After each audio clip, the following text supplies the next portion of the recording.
y bienvenidos a la Daily Hustle. Soy Enrique Barnes y presidente hace mejor cerveza. No abate por NoFilter Network. Will the Thrill Clark not with us today, but he will be with us this evening. And Miguelito San Dieguito, no idea where he is, but we know he is humbly serving the world. So each and every single morning, we like to come on here and we properly salute our boys as well as each and every one of you. Yes, yes, yes, yes, yes, yes, yes. Woo. Remember this, folks, when we are juiceful, we are useful. And when we are juiceless, we are fucking useless. A very pleasant good morning to you on the 27th day of February 2024. It is a Tuesday, Apo Taco Tuesday, as a matter of fact, and we're brought to you by Bet Online. It continues to be your number one source for all of your basketball wagering needs, including pro and college hoops throughout the year. With up-to-the-minute odds, stats, and trends, you can follow your favorite team's path to the playoffs with in-game live betting contests and all the best player props. Evidence, I did this yesterday. I said evidence too. Experience the world's best wagering platform anytime from your desktop or your mobile devices. Head to Bet Online today to become part of the team. And remember to use the promo code BLEAV, capital B, L-E-A-V,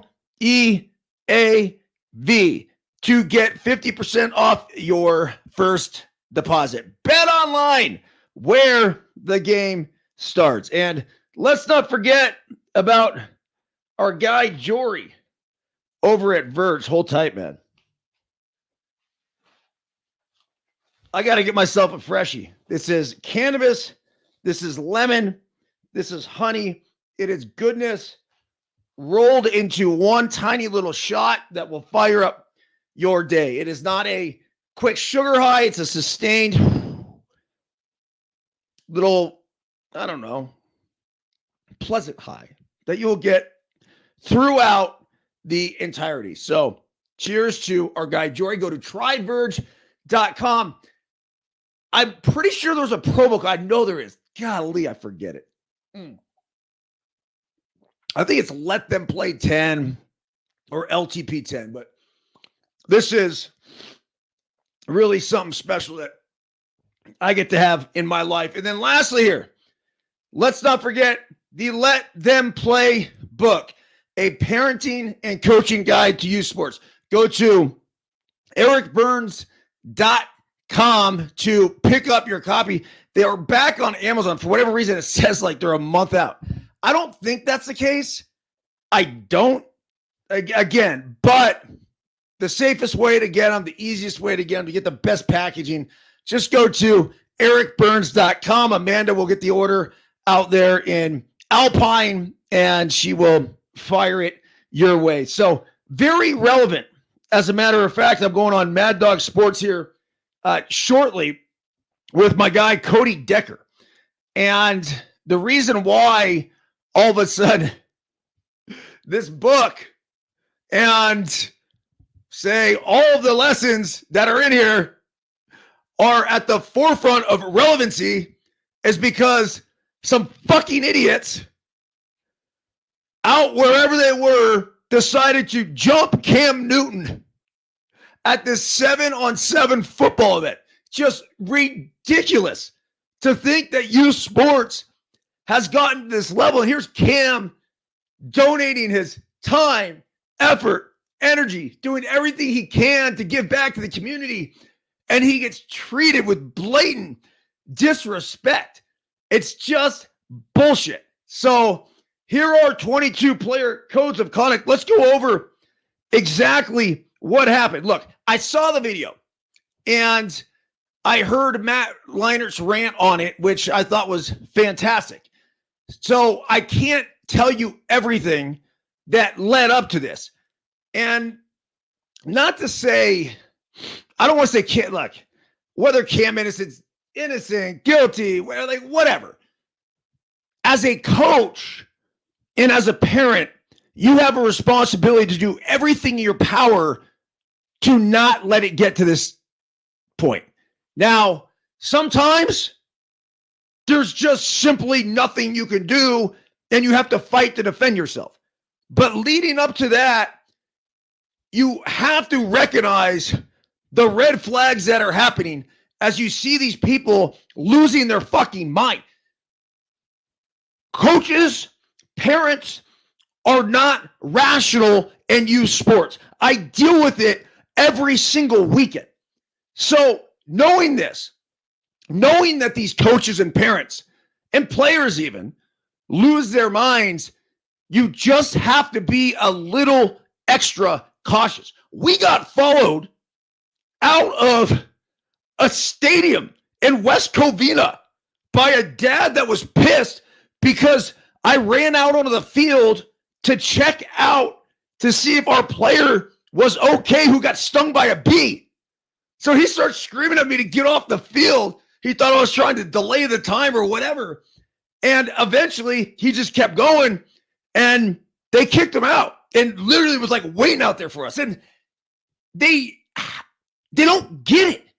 They become so emotionally invested with the results of the team and their kid. Now, look, I saw this post from Ryan Holiday today, who does the Daily Stoic and the Daily Dad, and he was talking about our kids being an extension of ourselves. And there's this external heartbeat that we have no control over. And that's why we sometimes lose our mind, because we can't control that. Well, parents, fucking let go.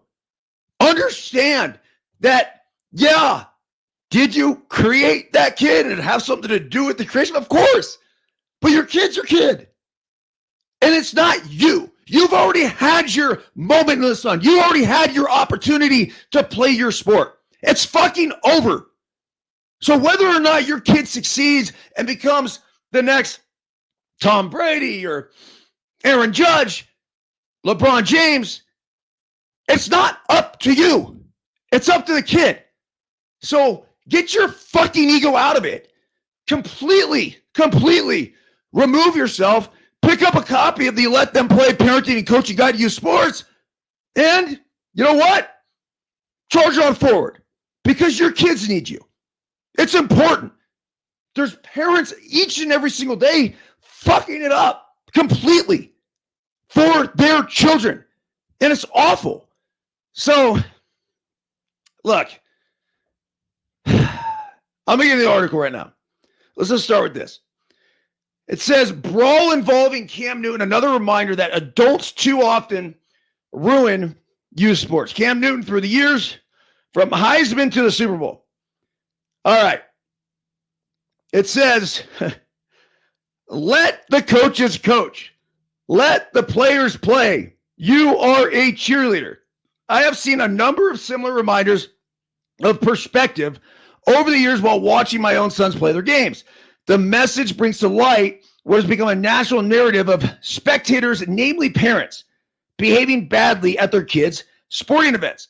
The finer print on the particular note, though, was more of a warning. Please remember that you are on private property and can be asked to leave at any time for any reason.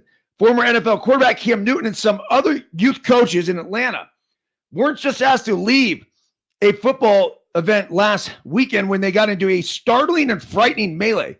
They were removed after security guards had to forcibly pry them from one another. The fight, which began atop a staircase and swung around to a fence amid wild shoves and punches, further underscores what's wrong with kids' sports.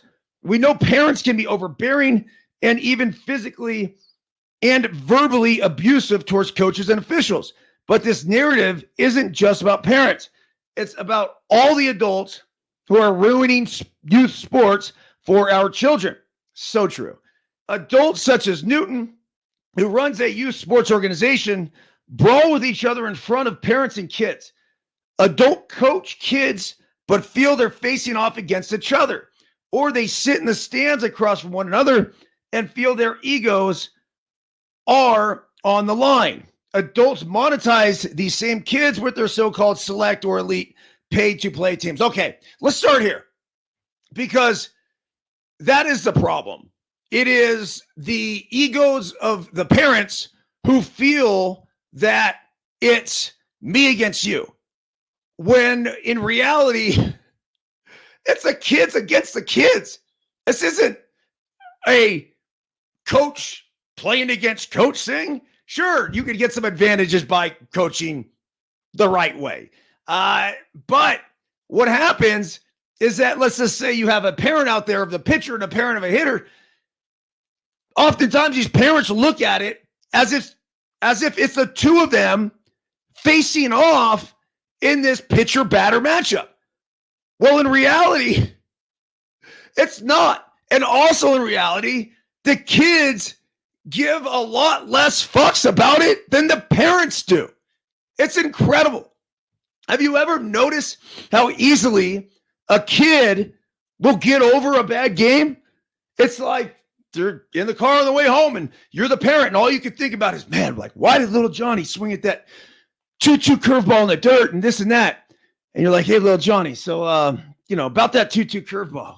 And it's, Daddy, did you say gumball ice cream?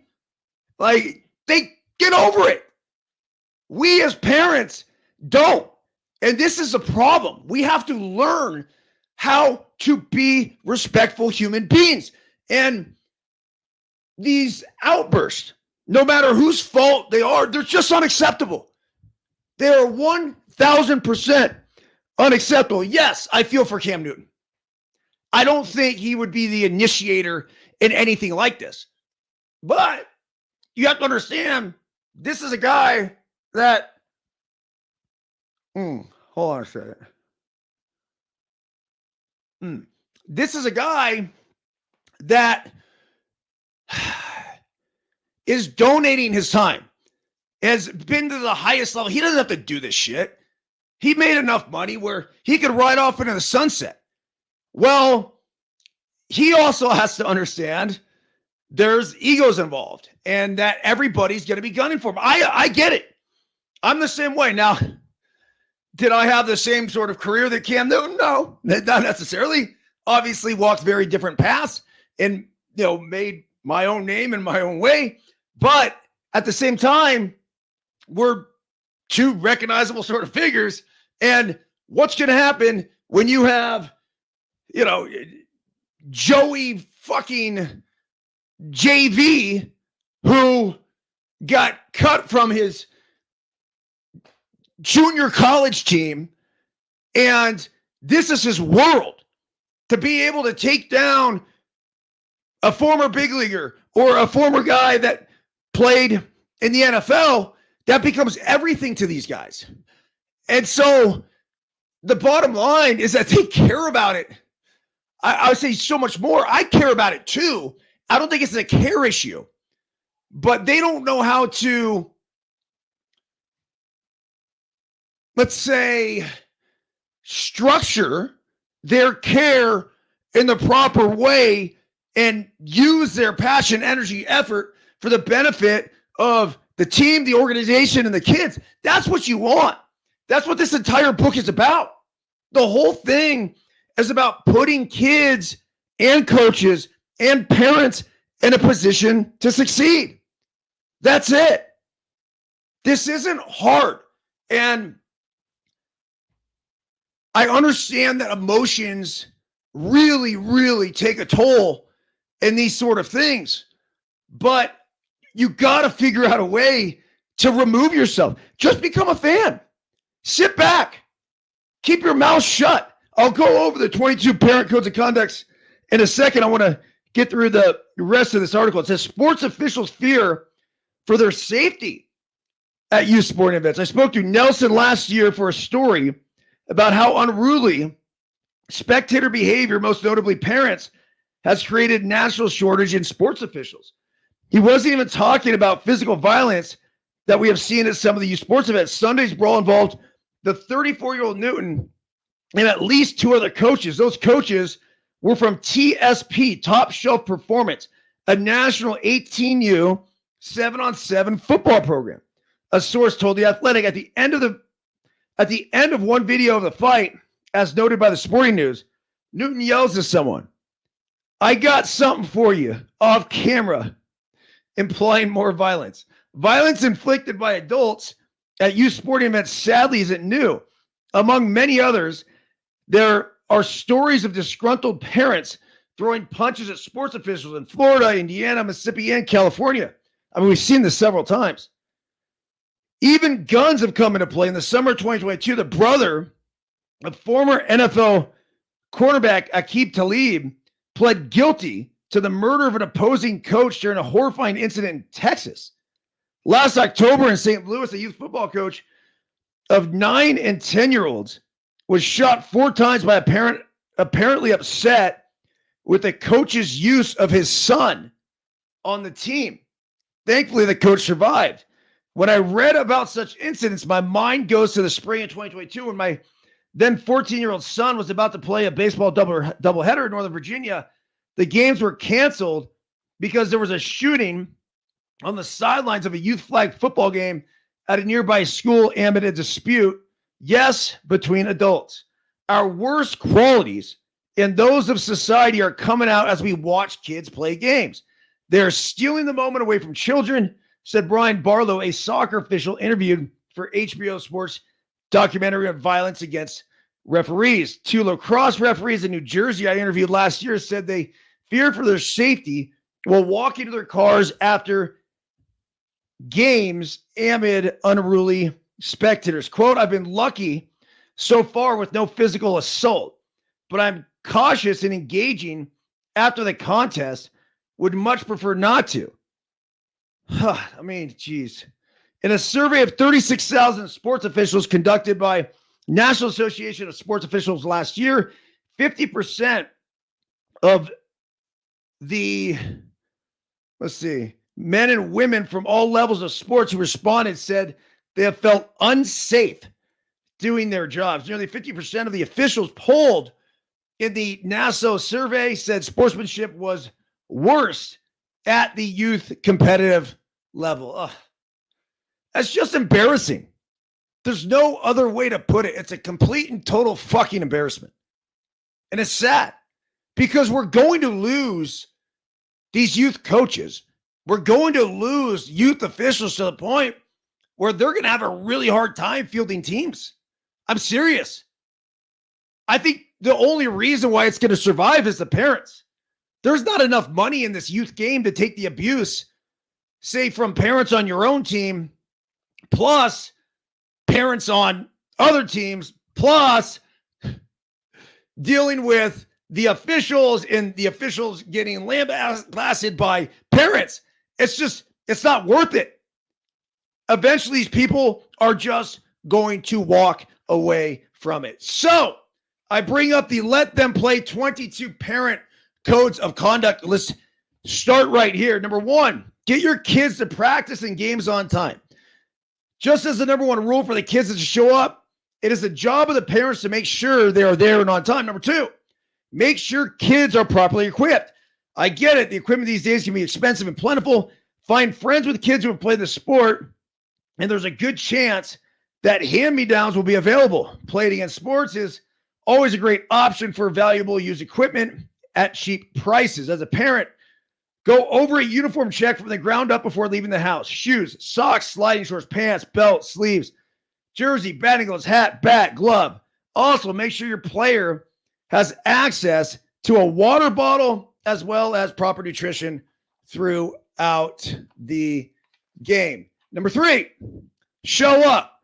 Come to as many games as possible. Parents, family, and friends are the fan base, and the kids, whether they say it or not, love the support. Number 4, learn the game. My mom bought the book Baseball for Dummies so she could better understand the game. My dad didn't know baseball very well either.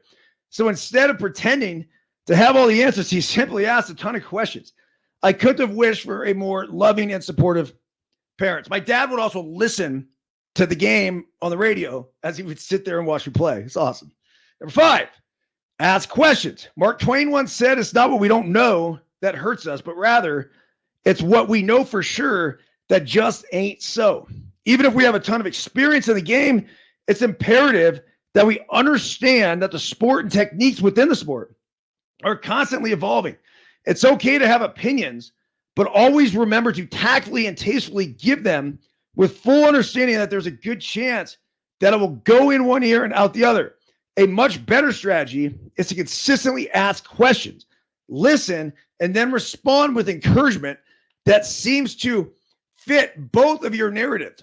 Let's remember that the most effective motivation is getting somebody to do what we want them to do because they want to do it. Number 6, encourage eternally. Sure, sometimes it's very difficult to encourage after your kid goes 0 for 4 with 4 punch-outs or gives up 9 runs without getting an out. That said, humor is one of the best ways to break the ice. At a recent Western Regional Ski Championship, my oldest daughter, Chloe, aka Peanut, crashed in 2 of the races and missed a gate in the 3rd, so she had to hike back up the mountain to go around it. This obviously cost her several seconds, so in one race, he actually did finish. Her result was the worst it's ever been. When she finally called, after the most difficult 3 days of racing she had ever had, I answered the phone. Hey, good job on the hike, honey. This immediately broke the ice, and we had an amazing, ultra-productive conversation. Number 7, and this goes into the entire situation that we're dealing with now, what went down with Cam Newton and everything else. Let coaches coach.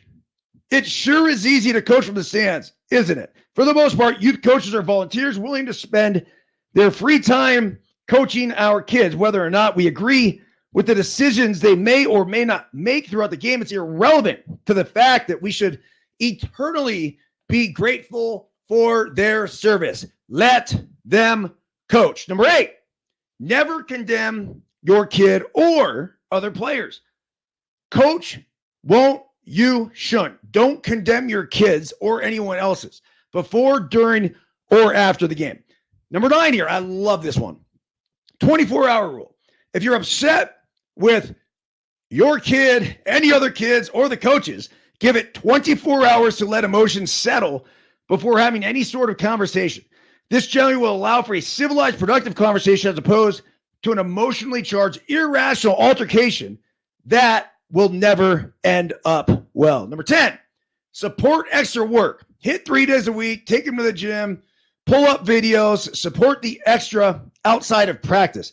This does not mean your kid needs his own personal hitting coach, but a tee and a net in the backyard are relatively cheap and easily accessible. Encourage your child to establish a routine and hold them accountable to stick to it. Number 11, be the gatekeeper of fun. Continue to check in and remind kids that this is supposed to be fun. Number 12, deal with your kid as if he or she is somebody else's. This has helped me out a lot. We're always harder on our own kid, so deal with him or her the same way you would deal with somebody else's. This completely changes our tone of voice as well as the overall delivery while still making sure we hammer home the necessary information. Number 13, no quitting. Start a season, finish it. 14, make tools available. 22 recommended books. Wooden, As a Man Thinketh, Make Your Bed, The Inner Game of Tennis, The Mental Game of Baseball, Heads Up Baseball, Mental Toughness, Mind Gym, Flow, The Secret, Power of Now, Chop Wood, Carry Water, Champion Minded, Ego is the Enemy, Peak, How Bad You Want It, So Good They Can't Ignore You, Tuesdays with Maury, The Energy Buzz, Can't Hurt Me, The Effortless Daily Hustle 222. Number 15, do not negatively address other teams, players, coaches, fans, or umpires. If it's that egregious, coaches will deal with the situation. Sure, your emotions will take over at some point, but it's up to you to bite your tongue and literally walk away. 16, shh. Other than nutrition, health concerns, or simple words of encouragement, do not talk to your kid during the game. If this is an issue, once again, parents, simply remove yourselves from the situation. Number 17, be a team. Show up and participate in as many team functions and get-togethers as possible. Each weekend we play, we typically have at least one team dinner or other activity where we invite the entire team. I'm always quick to point out that if families cannot make it, it's okay. Yet the bonding that typically takes place at these events is the integral part of team building. So always make an effort to be there. Number 18, swag out. Wear the gear, support the squad. Our LTP organization has some of the coolest gear imaginable, and very few things are more satisfying than showing up at an event where we have multiple teams playing and seeing all the fluorescent orange and blue gear. When Colton got a chance to play for the USA 12U team in Aguas Calientes, Mexico, the entire USA baseball staff encouraged all family members to be, quote, 2 feet in by wearing red, white, and blue and cheering like the wild American savages we are. 19, free and fearless parenting. Going free and fearless parenting. We all want control, but it's imperative we let go and let the kids walk their own path. We can help them get going in the right direction, but let's remember that oftentimes they will veer off path and fall down several times before ultimately finding their way. Number 20, out of view. Many kids have a tendency to look for their parents in the stands during the game for feedback between pitches and plays. If this is the case, parents are doing their kids a disservice by remaining in the line of sight. Part of letting them play is letting them handle their successes and failures on any given pitch. Out of sight typically means out of mind for the player. So on that note, go away. Number 21, do what you can with what you have where you are. Obviously, with 11 years of MLB experience, I help Colton however I can, but Tara never played a day of baseball and has found ways to play catch, hit grounders, and throw BP. Our girls are competitive equestrians, although I have been known to hop on a pony every now and again. I obviously don't have that experience. Get creative and experience the journey together. There's nothing more valuable in any relationship than shared experience. 22, let go. It's not up to us. Whether or not your kid plays in high school, college, or beyond is not going to be our decision. It is 100% up to them and the work they are willing to put in. At some point, they will be the ones who must become obsessed with their craft. There is no need to try to force anything. As the kids get older, the only thing parents will ever encounter is resistance and eventually rebellion. As a parent, we need to be supportive, but we are not responsible for the success or failure of our athletes' journey in sport. They are. So there they are, the 22 parent codes of conduct. We will be back on tonight with Will the Thrill Clark. So many other topics that we are going to get into. I have this interview on Mad Dog Sports coming up in about 1 minute. So if you want to check that out, go on and go there. Everyone have a fantastic day. We'll see you tonight. Oh, yeah. Last rule for parents, coaches, and players. Don't be a jackass. See ya.